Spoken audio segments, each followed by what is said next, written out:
Čo mi môžeš, vieš, aj túto popritláčať tieto vrchné a popúkať, tak ako robíme.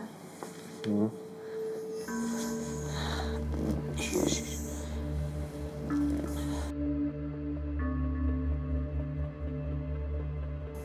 Dneska môžeš, Kubo, na mne odprezentovať svoju prácu. Kubo je môj fyzio, už som na ňo zvyknutá. A proste vyhovuje mi štýl, akým pracuje. Ale ešte máme Mareka Vrbu a ten mi tiež vyhovuje. Takže ho pozdravujem.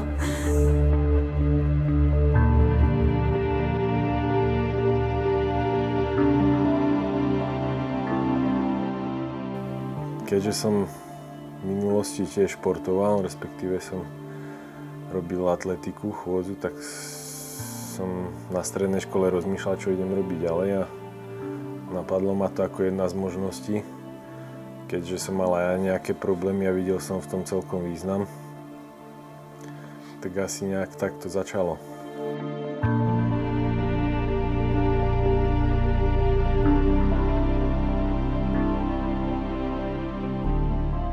My ako fyzioterapeuti v podstate pozeráme na to telo tak, že musí byť čo najviac funkčné a snažíme sa preferovať alebo snažíme sa liečiť v prvom rade to telo tým pohybom, hej, aby sa ten pohyb buď zlepšoval, zdokonaloval, aby sa pri tom pohybe zapojilo v podstate čo najviac svalov alebo tie najsprávnejšie svaly, aby ten klb fungoval, dá sa povedať, v takom centrovanom postavení, čo je ako keby najlepšie pre ten klb.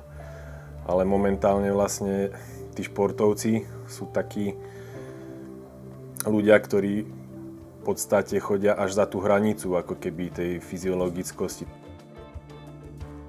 Potom sú takí pretikári ako ja, čo ležia na stole každý deň, aby sa nerozpadli. Však keď si mladý, tak to zvládneš ešte lepšie, tá regenerácia je fajn, ale postupom času už k tej regenerácii čoraz viacej potrebujeme ďalšieho človeka.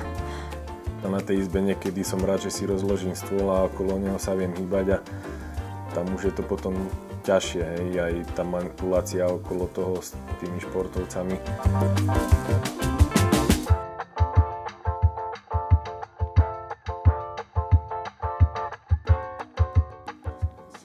Dobre, ja som na dnes hotová.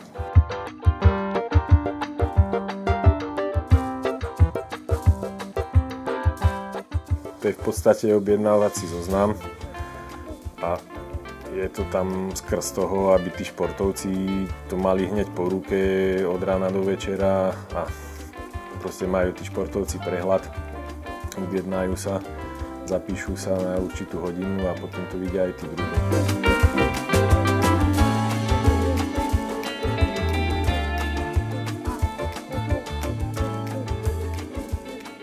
Najväčšou odmenou je pre mňa, keď sa práca podarí, keď sú všetci zdraví, v tej najlepšej forme a keď podávajú tým pádom čo najlepšie výsledky. Hej.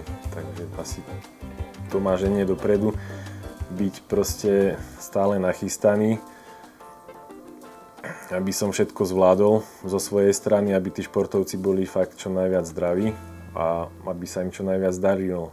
Tá výkonnosť aby bola čo najvyššia.